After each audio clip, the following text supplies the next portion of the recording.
There is no iota of evidence ഈ കേസിൽ. സിനിമയ്ക്ക് പുറത്തുള്ള ചില ഘടകങ്ങളാണ് സിനിമ കാണാൻ എന്നെ പ്രേരിപ്പിച്ചത്. സത്യത്തിൽ അവർ നല്ല തിരക്കഥാകൃത്താണെങ്കിൽ ആ വേഷം പോലും അവിടെ ആവശ്യമില്ല എന്ന് വിചാരിക്കുന്ന ഒരാളാണ്. സിദ്ദിഖിനെ സംബന്ധിച്ചിടത്തോളം സിദ്ദിഖിനോട് ഏറ്റവും ക്രൂവലായിട്ട് ആളുകൾക്ക് ഒരു തോന്നലുണ്ടാകുന്നു എന്ന് പറയുന്നത് തന്നെ വലിയൊരു സംഭവം. മോഹൻലാലിന്റെ ഇതിനകത്തുള്ള ഒരു പ്രധാനപ്പെട്ട ഒരു സംഭവം തന്നെ, മോഹൻലാലിന്റെ ഒരു സ്റ്റാർഡം എന്ന് പറഞ്ഞൊരു സാധനം അല്ല. യഥാർത്ഥത്തിൽ ഈ പ്രിയാമണിയെ കൊണ്ടുവന്നതും ഇങ്ങനത്തെ ട്വിസ്റ്റുകളും ടേണുകളും ഒക്കെ ഉണ്ടാക്കിയത് ഈ പടം ഒന്ന് പച്ച പിടിക്കാനൊരു ഘടകമായി മാറുമോ എന്നുള്ളൊരു തോന്നലും. സിനിമയിലെങ്കിലും ഇവർ ശിക്ഷിക്കപ്പെടുന്നത് കാണുമ്പോൾ നമുക്കൊരു സന്തോഷം ഉണ്ടാവുമല്ലോ തോന്നി. അത് ഒരു ചെറിയ കമന്റ് അല്ല അത്. കാരണം ഇത് എവിടുന്നോ വന്ന ഏതോ ഒരുത്തൻ തികച്ചും അപ്രതീക്ഷിതമായി അതിക്രൂരമായി ഇവരെ ബലാത്സംഗം ചെയ്യുന്നു. അന്ധയായ തൻ്റെ മകൾ ക്രൂരമായി പീഡിപ്പിക്കപ്പെട്ടു. ഈ കഥക്ക് തന്നെ അത്തരത്തിലുള്ള കെട്ടുറപ്പില്ലായ്മയുണ്ട്. മോഹൻലാലിനെ സംബന്ധിച്ചിടത്തോളം മോഹൻലാലിന്റെ ഏറ്റവും വലിയ ഭാഗ്യം, മോഹൻലാലിന്റെ ഇതൊരു ബമ്പറായത് എന്താണെന്ന് ചോദിച്ചാൽ, ഇതൊരു സാധാരണ സിനിമയായിട്ട് വന്നൊരു സിനിമയാണ്. ഈ സിനിമ ഈ നിലയിൽ ആകുന്ന ഒരു കാലത്തും ജിത്തു ജോസഫ് ചിന്തിച്ചിട്ടുണ്ടാവും എന്ന് ഞാൻ വിശ്വസിക്കുന്നില്ല. അല്ലെങ്കിൽ സിനിമകൾ ചൂസ് ചെയ്യാനുള്ള ഒരു സ്വാതന്ത്ര്യം മോഹൻലാലുണ്ട്. കാരണം അദ്ദേഹം ഏറ്റവും താരമൂല്യമുള്ള നടനാണ്, ഏറ്റവും കൊമേഴ്സ്യലി വയബിൾ ആയിട്ടുള്ള ഒരു നടനാണ്. അപ്പോൾ അതുകൊണ്ട് കുറെ കൂടി ഇത്തരത്തിലുള്ള ക്യാരക്ടറുകൾ തിരഞ്ഞെടുക്കണമെന്നാണ് ഒരു പ്രേക്ഷകർ എന്നുള്ള നിലയ്ക്ക് എനിക്കൊക്കെ അഭ്യർത്ഥിക്കാൻ. മോഹൻലാലിന്റെ ഏറ്റവും വലിയൊരു ന്യൂനത എന്ന് പറയുന്നത്, മോഹൻലാലിൽ അഭിനയിക്കുന്ന സിനിമകൾ തിരഞ്ഞെടുക്കാനുള്ള സ്വാതന്ത്ര്യം മോഹൻലാലിന് ഇല്ല എന്നുള്ളത്. മമ്മൂട്ടിയുടെ ആർബിട്രേറ്ററും മമ്മൂട്ടിയാണ്. മമ്മൂട്ടി എന്ത് റോള് വഹിക്കണം, മമ്മൂട്ടി ഏത് സിനിമ ചെയ്യണം, മമ്മൂട്ടി ഏത് രീതിയിൽ അഭിനയിക്കണം, ഇതെല്ലാം തീരുമാനിക്കുന്നത് മമ്മൂട്ടിയാണ്.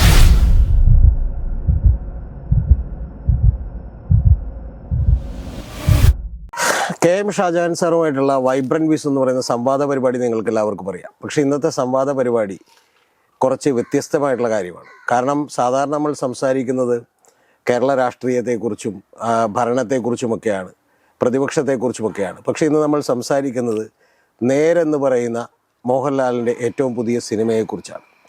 ആ സിനിമയെക്കുറിച്ച് സാർ ഒരു വീഡിയോ ചെയ്തിരുന്നു, അത് നല്ലതാണെന്ന് പറഞ്ഞു. കുറച്ച് വിമർശനാത്മകമായി തന്നെ ഒരു സംവാദത്തിൽ ഏർപ്പെടുകയാണ് ഷാജഹാൻ സാറുമായി. സ്വാഗതം എല്ലാവർക്കും.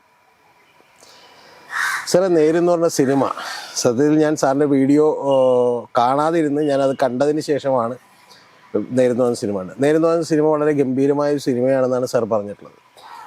പക്ഷെ അത് എനിക്കറിയില്ല സാർ എത്രത്തോളം സിനിമ കാണാറുണ്ട്, സിനിമ എത്രത്തോളം വിലയിരുത്താറുണ്ടെന്ന് എനിക്കറിയില്ല. പക്ഷേ ജിത്തു ജോസഫിൻ്റെ ദൃശ്യം 1 ദൃശ്യം 2 നോക്കിയാൽ അതിൻ്റെ തിരക്കഥയിലൊക്കെ ഒരുപാട് പാളിച്ചകളുണ്ട്.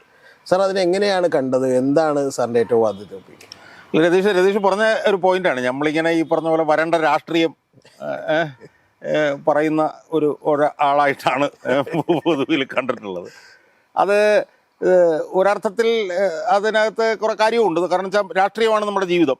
അല്ല, അതിലൊരു കാര്യം കൂടി പറഞ്ഞോട്ടെ. കാരണം ഞാൻ എൻ്റെ ഒരു സുഹൃത്തിനോട്, കാരണം അദ്ദേഹം വിദേശത്ത് നിന്ന് വിളിക്കുകയാണ്, അപ്പം ഷാജഹാൻ സാറ് ശാസ്ത്രീയ സംഗീതം പഠിച്ചിട്ടുണ്ടെന്നൊക്കെ അവൻ ഞെട്ടിപ്പോയി.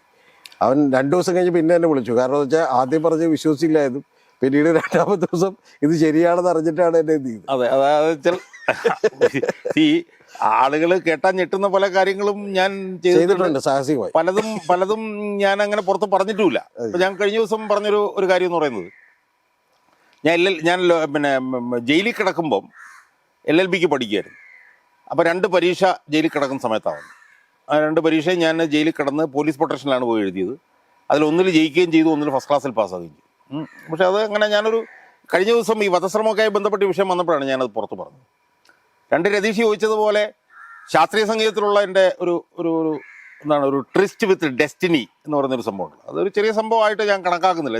എന്നെക്കുറിച്ച് എനിക്ക് ഏറ്റവും അഭിമാനം തോന്നിയൊരു കാര്യമാണത്.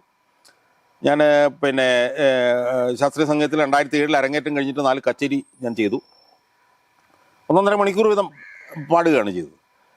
അപ്പോൾ അതിനുശേഷം പിന്നെ 2011 കച്ചേരി. അത് നിർത്തിയിട്ട് ഇപ്പം അത് കഴിഞ്ഞിട്ട് 2015-16 വരെയൊക്കെ ഞാൻ പഠിച്ചു. കോവിഡൊക്കെ വന്നപ്പോൾ നിന്നുപോയി. ഇപ്പോൾ വീണ്ടും ശാസ്ത്രീയ സംഗീതം ഞാൻ ആരംഭിച്ചിട്ടുണ്ട്. എനിക്ക് സത്യത്തിൽ ശാസ്ത്രീയ സംഗീതം കുറച്ച് ഒക്കെ പഠിച്ചുകൊണ്ടാവാം ഈ പഴയ മലയാളം പാട്ടുകളൊക്കെ വളരെ ഗംഭീരമായിട്ട് എനിക്ക്, ഞാൻ എന്നെക്കുറിച്ച് അവകാശവാദം പറയില്ല, എൻ്റെ ഒരു വിലയിരുത്തൽ ഞാൻ പറയുകയാണ്. ചിലപ്പോൾ നിങ്ങൾക്ക് തമാശയായിട്ട് തോന്നും. എനിക്ക് സത്യത്തിൽ ഈ പഴയ മലയാളം പാട്ടുകളുടെ ഒരു യൂട്യൂബ് ചാനൽ തുടങ്ങണം എന്ന് എനിക്ക് ആഗ്രഹമുണ്ട്. ഞാനതിൻ്റെ പേരും കണ്ടുവച്ചിട്ടുണ്ട്. അപ്പോൾ അതുമായി ബന്ധപ്പെട്ട് ചില ചർച്ചകളൊക്കെ ഞാൻ നടത്തിക്കൊണ്ടിരിക്കുകയാണ്. ഒരാഴ്ചയിൽ ഒരു പഴയ 70s 80s ഒരു പഴയ 1-2 മലയാളം പാട്ടുകൾ പാടണം എന്നുള്ളൊരാഗ്രഹം എനിക്കുണ്ട്. വീട്ടിൽ നിന്നാണ് ഇത് പ്രാക്ടീസ് ചെയ്യുന്നത്? ആ, വീട്ടിലൊന്നാണ് പ്രാക്ടീസ് ചെയ്യുന്നത്. വീട്ടിൽ വന്നിട്ട് പിന്നെ ആഴ്ചയിൽ ഒരു തവണ 2 തവണ എന്നൊക്കെ ഉള്ള നിലയിലാണ് ഞാനത് ചെയ്യുന്നത്. അപ്പം അതൊക്കെ എനിക്ക് എൻ്റെ ജീവിതത്തിൽ തന്നൊരു ഭയങ്കര കോൺഫിഡൻസ് ഉണ്ട്. കാരണം ഞാൻ പലപ്പോഴും പാട്ടുകാരനായിരുന്നു എന്ന് വെച്ചാൽ പഠിക്കുന്ന സമയങ്ങളിൽ. എന്നാൽ ഏറ്റവും വലിയ തമാശ എന്ന് പറഞ്ഞാൽ ഞാൻ ഒരു പാട്ട് മത്സരത്തിനും പങ്കെടുത്തിട്ടില്ല. അപ്പോൾ ഞാൻ യഥാർത്ഥത്തിൽ ബ്ലൂം ചെയ്തത് 80കളുടെ മധ്യത്തിൽ സെൻറ്റർ ഫോർ ഡെവലപ്മെൻറ്റ് സ്റ്റഡീസ് എന്ന് പറഞ്ഞൊരു സ്ഥലമുണ്ട്. അവിടെയാണ് തോമസ് ഐസക് പഠിക്കും. അവിടെ എംഫിൽ സ്റ്റുഡൻ്റ് ആയിരുന്നു ഞാൻ. അപ്പോൾ അവിടെ എങ്ങനെയാണെന്ന് പറഞ്ഞു കഴിഞ്ഞാൽ മറ്റ് സ്ഥലങ്ങളിലെ പോലെയല്ല, എല്ലാവരും വന്ന് പിന്നെ കമ്പനി കൂടും. അപ്പോൾ അവിടെ ഒരു ആഴ്ചയിൽ ഒരു തവണ അല്ലെങ്കിൽ 2 ആഴ്ച കൂടുമ്പോൾ ഒരു തവണയൊക്കെ വലിയ പാർട്ടി നടക്കും. അപ്പോൾ അതിനകത്ത് സീഡിറ്റിലെ ഡയറക്ടർ ഒരു ചന്ദൻ മുഖർജി ആയിരുന്നു ഞാൻ ഉണ്ടായിരുന്നുണ്ട്. അയാൾ വരും. അപ്പം സീഡിറ്റിൻ്റെ പ്രത്യേകം CDSൻ്റെ പ്രത്യേകത എന്ന് പറഞ്ഞു കഴിഞ്ഞാൽ എത്ര പ്രായമുള്ള ആളായാലും പേരാണ് വിളിക്കുന്നത്. ഇപ്പോൾ KK സുബ്രഹ്മണ്യം എന്നൊക്കെ പറഞ്ഞ് വലിയ എക്കോണമിസ്റ്റ് ഉണ്ട്, KK എന്നാണ് വിളിക്കുന്നത്. ഐസക്കിന് ഐസക് എന്ന്, ചന്ദൻ മുഖർജി ചന്ദൻ എന്നാണ് വിളിക്കുന്നത്. ഒരുമിച്ച് അന്ന് സീറ്റ് വലി കണ്ടായിരുന്നു, നമ്മൾ ഒരുമിച്ച് സീറ്റ് വലിക്കും. പിന്നെ ഈ പറഞ്ഞ പോലെ മദ്യപാനമൊന്നും അവിടെ നിന്ന് നിഷിദ്ധമായിട്ടുള്ളൊരു ക്യാമ്പസ് ആയിരുന്നില്ല.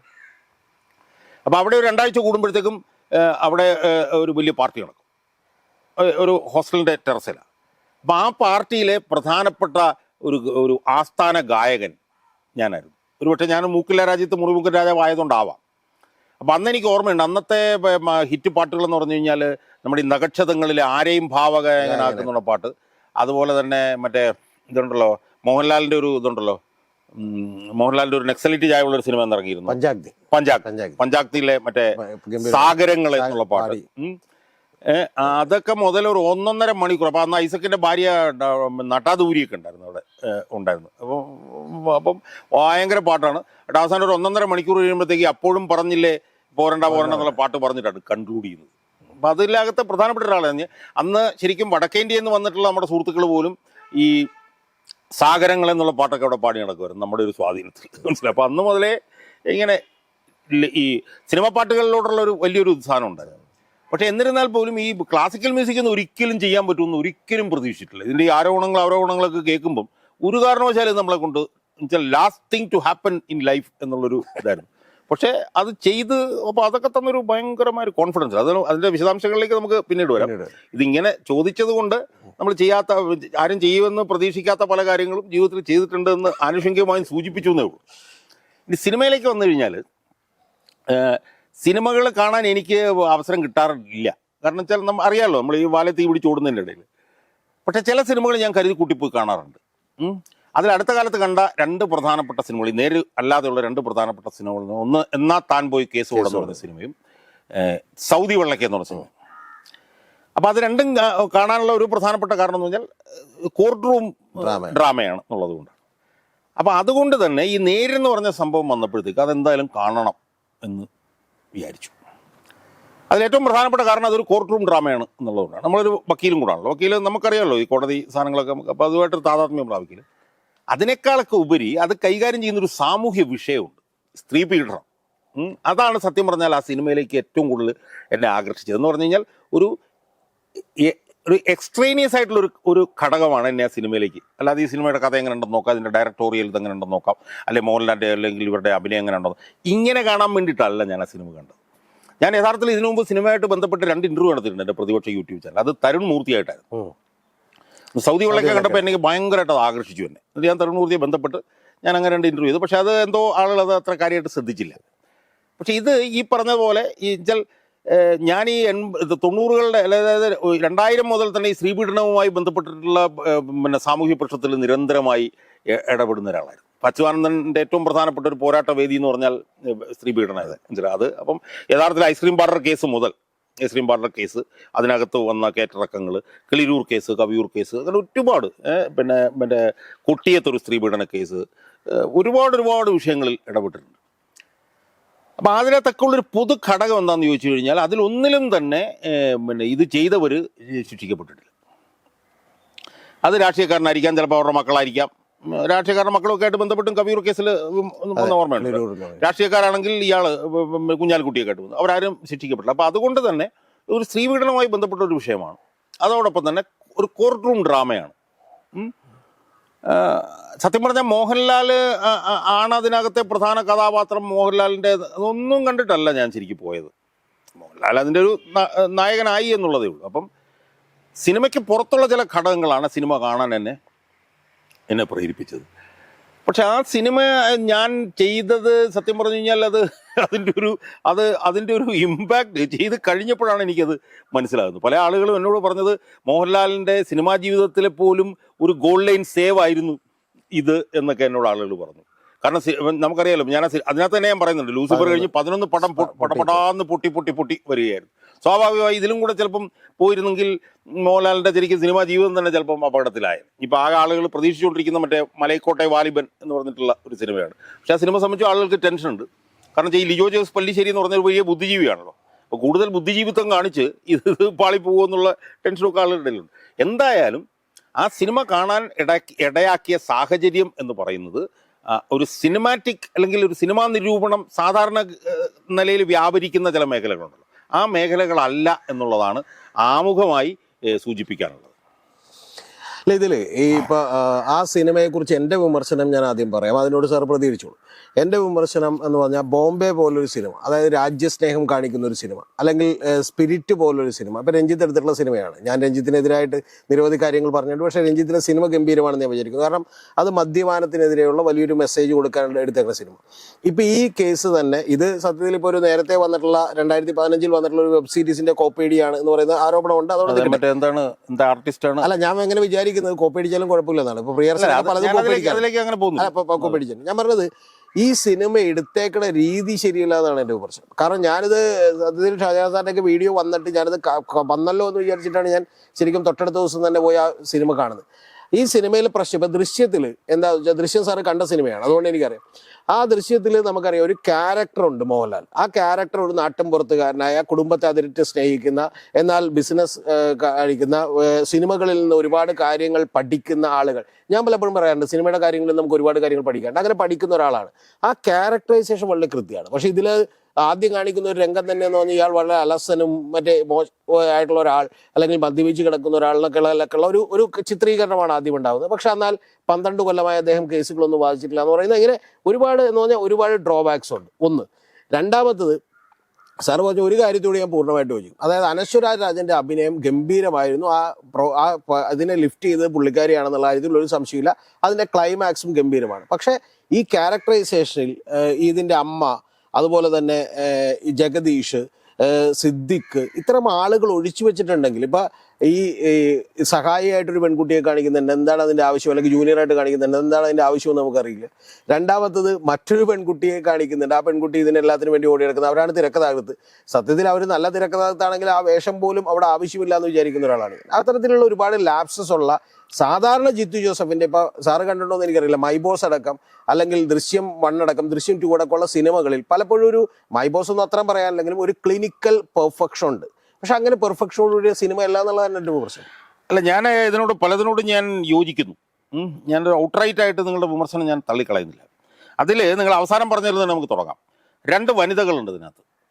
അതിൽ മോഹൻലാലിൻ്റെ അസിസ്റ്റൻ്റായിട്ട് ഒരു ചെറുപ്പക്കാരിയെ കൊണ്ടുവന്നിട്ടുണ്ട്. അത് എന്തിനാണെന്നുള്ളത് എനിക്ക് ഇപ്പോഴും മനസ്സിലായിട്ടില്ല. അല്ല, ഒറ്റ ഡയലോഗേ ഉള്ളൂ, കൺഗ്രാജുലേഷൻ, അത്രേ ഉള്ളൂ. അത് മാത്രമേ ഉള്ളൂ. അത് ആരും ആവശ്യം ഉണ്ടായിരുന്നില്ല.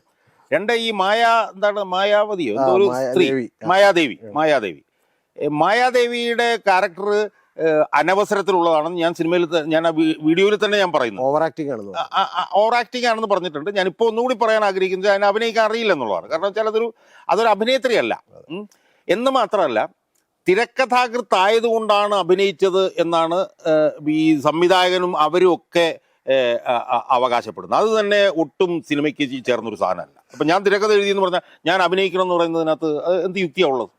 എന്ന് മാത്രമല്ല, ഞാൻ കുറച്ചുകൂടി കടത്തി പറയാൻ ആഗ്രഹിച്ചാൽ അവരുടെ ഓരോ സീനുകളും അതിഭാവുകത്വമാണ്. അവർക്ക് അഭിനയിക്കാനേ അറിയില്ല. ആ റോള് സത്യത്തിൽ നല്ല അഭിനയസിദ്ധിയുള്ള ഒരു പെൺകുട്ടി അഭിനയിച്ചിരുന്നുവെങ്കിൽ അതിഗംഭീരമാകുമായിരുന്ന ഒരു റോള് അത് കൊണ്ടുവന്ന് തുലച്ചു കളയുകയാണ് ചെയ്തത് എന്നാണ് ഞാനിപ്പോൾ പറയുന്നത്. അന്ന് ഞാൻ അത്രയും എനിക്ക് ഷാർപ്പായി പറയാൻ കഴിഞ്ഞില്ല. ഇനി അടുത്തത് നമുക്ക് അവസാനം മോഹൻലാലിലേക്ക് അവസാനം വരാം. അടുത്തത് അനശ്വര രാജൻ. ആ ഒരു റോളെന്ന് പറയുന്നത് സത്യം പറഞ്ഞു കഴിഞ്ഞാൽ ഞാൻ ആ വീഡിയോയിൽ പറഞ്ഞതിനേക്കാളൊക്കെ എൻ്റെ മനസ്സിനെ ബാധിച്ച ഒരു സാധനം, ഒരു റോളാണ്. അത് ഇത്ര ചെറുപ്പത്തിൽ ഇത്രയും സങ്കീർണമായ ഒരു കഥാപാത്രത്തെ ഞാൻ ആ വീഡിയോയിൽ പറഞ്ഞ പോലെ എത്ര അയത്ന ലളിതമായിട്ടാണ് ആ പെൺകൊച്ച് വെച്ചാൽ അതൊരു ഭയങ്കര കണ്ടെത്തലാണ് ആ വനിത. കാരണം അതിൻ്റെ ഒരു പിന്നെ ക്യാരക്ടറൈസേഷൻ നമ്മൾ ആലോചിച്ച് നോക്കി.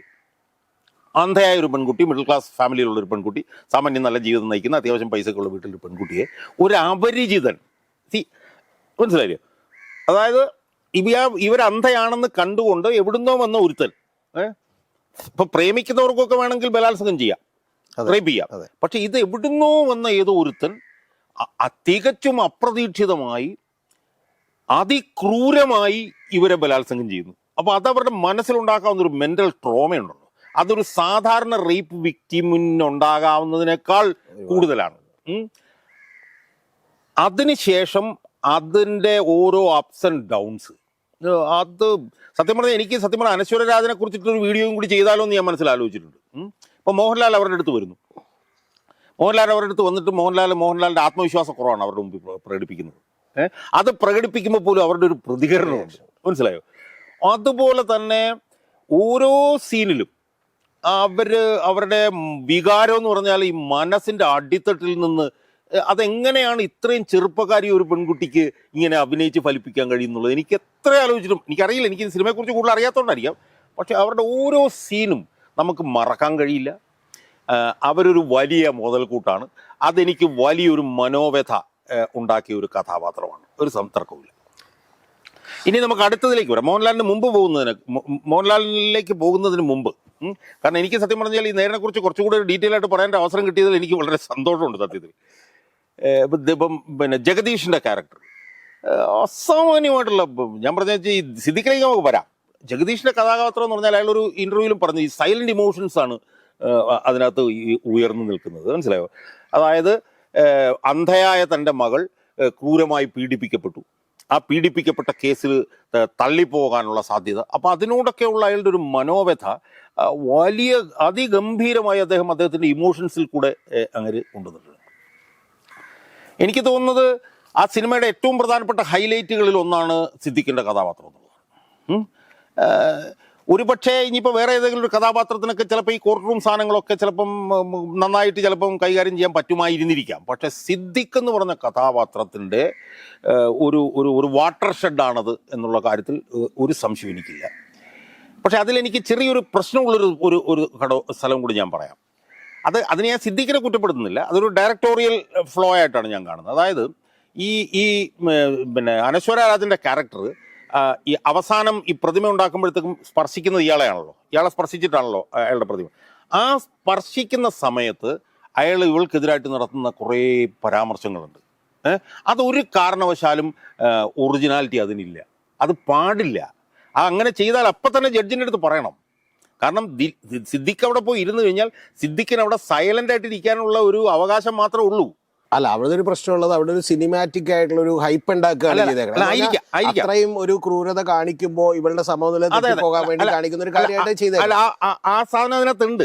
പക്ഷെ ആ സാധനം അതിനകത്തുണ്ട് എന്ന് പറയുന്നതും അത് വളരെ പ്രധാനമാണ്. എന്ന് മാത്രമല്ല ആ പെങ്കൊച്ചിന്റെ ആ സമയത്തുള്ള പ്രസൻസ് ഓഫ് മൈൻഡ് ഒക്കെ അല്ല, അപ്പൊ കാണുന്നവരുടെ ഒരു രോഷമങ്ങാട് തിളച്ചു പൊങ്ങാനാണ് ഉണ്ടത്. പക്ഷെ അത് ചെയ്യുന്ന പറയുമ്പോഴും ഞാനൊരു അഭിഭാഷകനായോണ്ടായിരിക്കും എനിക്കൊരു പക്ഷേ അതൊരു അനവസരത്തിലായിപ്പോയി എന്ന് എനിക്ക് തോന്നിയിട്ടുണ്ട്. അതുപോലെ തന്നെ അനവസരത്തിലായിപ്പോയി എന്ന് പറഞ്ഞാൽ വേറൊരു ഒക്കേഷൻ എന്താണെന്നറിയോ, ഈ പയ്യൻ ഈ പെണ്ണിന്റെ വീട്ടിൽ കടന്നു കയറി അവിടെ ഒരു സീൻ ഉണ്ടാക്കുക, അതൊക്കെ തീർത്തും ഇതാണ്. അല്ല, അതില് സാറേ അവിടെ എനിക്ക് പറയാനുള്ള ഒരു കാര്യം ഈ കഥക്ക് തന്നെ അത്തരത്തിലുള്ള കെട്ടുറപ്പില്ലായ്മയുണ്ട്. കാരണം എന്താ വെച്ചാൽ ഈ പയ്യനെ കാണിക്കുന്നത് പയ്യൻ എക്സ്ട്രീംലി റിച്ച് ആയിട്ടുള്ള ഇന്ത്യയിലെ തന്നെ അതിസമ്പന്നനായിട്ടുള്ള ഒരാളുടെ മകനായിട്ട് കാണിക്കുന്നു. പക്ഷെ അവൻ ഇറങ്ങി വന്നിട്ട് ഒരു വീട്ടിലേക്ക് കയറി ചെന്ന് വഴി ചോദിക്കുന്നത് മുതൽ ഒരു അസ്വാഭാവികതയുണ്ട്. അതല്ല ഇതിന് പിന്നെ സാറ് പറഞ്ഞ ഒരു കാര്യം വളരെ കറക്റ്റാണ്. അതെന്താ വെച്ചിട്ടുണ്ടെങ്കിൽ സാർ ഇപ്പൊ മറ്റ് സിനിമകൾ കൂടുതൽ കാണാത്തതുകൊണ്ടായിരിക്കും എനിക്ക് തോന്നുന്നത്. ഇപ്പൊ ജിത്തു ജോസഫിന്റെ സിനിമകളിലെല്ലാം ഞാൻ ശ്രദ്ധിച്ചിട്ടുള്ള ഏറ്റവും വലിയ പ്രത്യേകത എന്ന് പറയുന്നത് ഒരാളുടെ റിയാക്ഷൻ ഉണ്ടാകുന്നു അല്ലെങ്കിൽ ഒരു സംഭവം ഉണ്ടാകുന്നു എന്നുള്ളത് അദ്ദേഹം അതിതീവ്രമാക്കുന്നത് എങ്ങനെയാന്ന് വെച്ചാൽ അപ്പൊ തന്നെ ആ ഷോട്ട് അടുത്തയാളുടെ മുഖത്തേക്ക് വെച്ചുകൊണ്ടാണ്. ഇപ്പൊ നമ്മൾ ദൃശ്യത്തിൽ തന്നെ പെൺകുട്ടിയെ ആക്രമിക്കുമ്പോൾ ശരിക്കും അവളുടെ മകനും അമ്മയും ഒക്കെ മോഹൻലാലും അമ്മയും അതുപോലെ തന്നെ ചേച്ചിയും ഒക്കെ നോക്കുന്നതായിട്ടാണ് അദ്ദേഹം കാണിച്ചത്. അത് ഇതിലും സുന്ദരമായിട്ട് ഇത് ചെയ്യുന്നുണ്ട്. കാരണം സാർ പറഞ്ഞ ആ സീൻ അതാണ്. കാരണം മോഹൻലാൽ വന്നിട്ട് നിസ്സഹായത പറയുന്നു, ഇത് ജയിക്കുമെന്ന് അറിയില്ല എന്ന് പറയുന്നു എന്ന് പറയുമ്പോൾ തന്നെ ഉടനെ തന്നെ അനശ്വര രാജൻ എന്ന് പറയുന്ന ഗംഭീരമായ അഭിനേത്രിയാണ്. സാറ് പറഞ്ഞതിൽ കഴിഞ്ഞ വീഡിയോയിൽ സാറ് തണ്ണീർ മത്തൻ ദിനങ്ങൾ എന്ന് പറയുന്ന സിനിമയാണ്. ആ സിനിമയിൽ ഗംഭീരമായി അവതരിപ്പിച്ചാണ്. അല്ലെങ്കിൽ തന്നെ പല സിനിമകളിലും ആ പെൺകുട്ടി അതിഗംഭീരമായി ചെയ്തിട്ടുണ്ട്. സാർ പറഞ്ഞതിൽ ഒരു തർക്കമില്ല, അത് വലിയ മുതൽക്കൂട്ടാണ്. ഞാൻ പറഞ്ഞത് ഇതിന്റെ ഒരു തിരക്കഥയുടെ ഒരു കെട്ടുറപ്പ് പഴയതുപോലെ ഇല്ല. ഞാൻ അതിലേക്ക് പോകുന്നു. ഞാൻ സിദ്ദിഖിനെ ഞാനും തീർത്തോട്ടെ. സിദ്ദിഖിനെ സംബന്ധിച്ചിടത്തോളം സിദ്ദിഖിനോട് ഏറ്റവും ക്രൂവലായിട്ട് ആളുകൾക്ക് ഒരു തോന്നലുണ്ടാകുന്നു എന്ന് പറയുന്നത് തന്നെ വലിയൊരു സംഭവം. അതുപോലെ തന്നെ ഒരു നിർണായകമായിട്ടുള്ള സാധനമാണ് ഈ കോർട്ട് റൂം നടപടി എന്ന് പറഞ്ഞാലുണ്ടല്ലോ. അത് ചെറിയൊരു സംഭവമല്ല, അത് വളരെ സങ്കീർണമാണ്. എന്ന് പറഞ്ഞാൽ വക്കീലന്മാരുടെ ഒരു പെരുമാറ്റ രീതി. കാരണം എന്താണെന്നറിയോ, ഈ ജഡ്ജിന്റെ ഒരു പ്രത്യേകത എന്താണെന്നറിയോ രതീഷ്, ജഡ്ജ് സത്യം പറഞ്ഞു കഴിഞ്ഞാൽ ഒരു വലിയൊരു അധികാരിയാണ്. ജഡ്ജിക്ക് നിങ്ങളെ തൂക്കിക്കൊല്ലാൻ മതിക്കാം, ജഡ്ജിക്ക് നിങ്ങളെ ജയിലിലിടാം. മനസ്സിലായോ? ഇപ്പൊ കോടതിയലക്ഷ്യ കേസിൽ ജഡ്ജിക്ക് 6 മാസം വരെ നിങ്ങളെ ജയിലിലിടാം. അങ്ങനെ ഒരാളാണ് മുകളിൽ ഇരിക്കുന്നത്. മനസ്സിലാവും? അപ്പൊ അയാളോട് നടത്തുന്ന ഇടപെടൽ കാര്യങ്ങൾ മനസ്സിലാവും. അപ്പൊ അതുകൊണ്ട് ഭയങ്കര സങ്കീർണതകളാണ്. ആ സങ്കീർണതയ്ക്കകത്ത് ഇയാൾ നിന്നുകൊണ്ട് ഈ സിദ്ദിഖ് നടത്തിയിട്ടുള്ള ഒരു അഭിനയം, അതിൻ്റെ ഒരു വലിപ്പം എന്താണെന്ന് ചോദിച്ചാൽ, ഇന്റർവെൽ കഴിയുമ്പോൾ സിദ്ദിഖിന് വേണ്ടി മറ്റവർ വരും. ആര്? പ്രിയാമണി.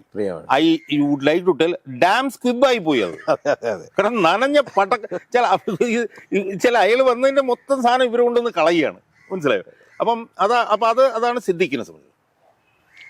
മോഹൻലാലിനെ സംബന്ധിച്ചിടത്തോളം ഞാൻ രതീഷോട് പറയുന്ന ഒരു പ്രധാനപ്പെട്ട കാര്യം, ഈ രതീഷൻ പറയുന്ന വിമർശന മേഖലകളിലല്ല ഞാൻ ഈ വീഡിയോയിൽ വ്യാപരിച്ചത്.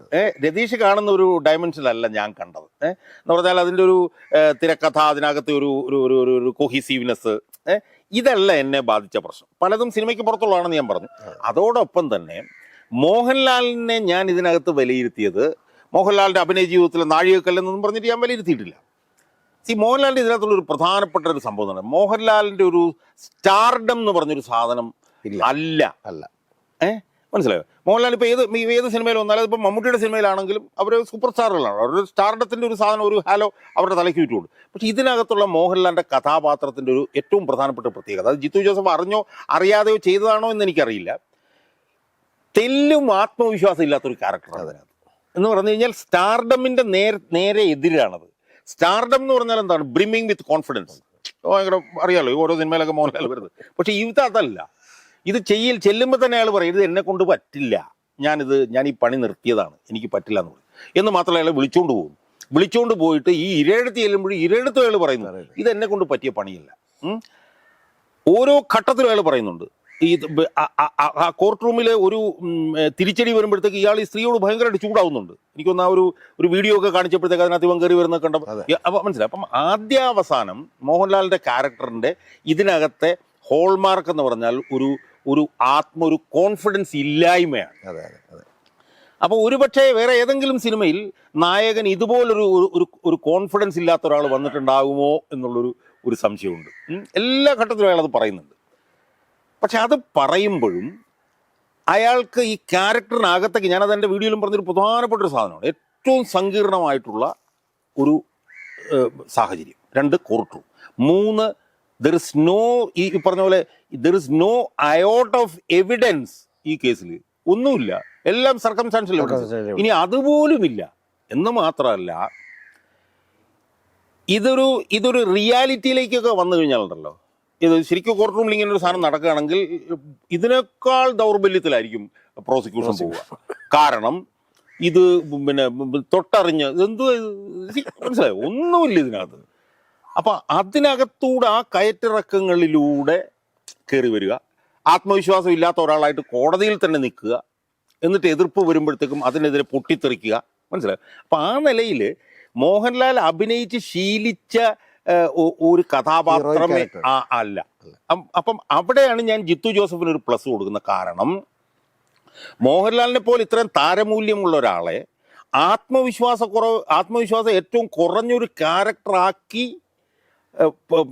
അവതരിപ്പിക്കാൻ ജിത്തു ജോസഫ് കാണിച്ചൊരു അതിധൈര്യം ഉണ്ടല്ലോ, അത് വളരെ നിർണായകമാണ്. അത് വളരെ കൃത്യമായിട്ടുള്ള ഒരു ഒബ്സർവേഷൻ ആണെന്ന് വളരെ ശരിയാണ്. കാരണം ആ ക്യാരക്ടർ ആ ക്യാരക്ടർ എന്ന് പറഞ്ഞാൽ തന്നെ എല്ലാത്തിലും ജയിക്കുന്ന, എല്ലായ്പ്പോഴും വളരെ വീറോടെ, നമ്മളിപ്പോൾ സാധാരണ കണ്ടിട്ടുള്ളത് പുലിയെ പിടിക്കുന്ന പുലിമുരുകൻ, അല്ലെങ്കിൽ മറ്റേ എല്ലാത്തിലും നരസിംഹ സിനിമയിൽ എനിക്ക് ഓർമ്മയുണ്ട്. മറ്റേ നമ്മുടെ അമൽ നീരദിന്റെ ഒരെണ്ണം ഉണ്ടായിരുന്നല്ലോ, എന്തോ ആന്റണി ഐസക് അല്ലേ, അതെല്ലാത്തിനകത്തും. അല്ല, സാഗർ ഇലിയസ് ജാക്കി, ഇതുപോലെയുള്ള പല. അതുപോലെ തന്നെ ഈ നരസിംഹം എന്ന് പറഞ്ഞ സിനിമയിൽ മമ്മൂട്ടി വക്കീലായിട്ട് വരുന്നുണ്ട്. അതൊക്കെ ഭയങ്കര അതിശയോക്തിപരമാണ്. കാരണം മമ്മൂട്ടിയൊക്കെ മറ്റേ സ്റ്റാറായി പെർഫോം ചെയ്യാണ് അവിടെ. അങ്ങനെ ഒന്നും പെർഫോം ചെയ്യാൻ കഴിയില്ല.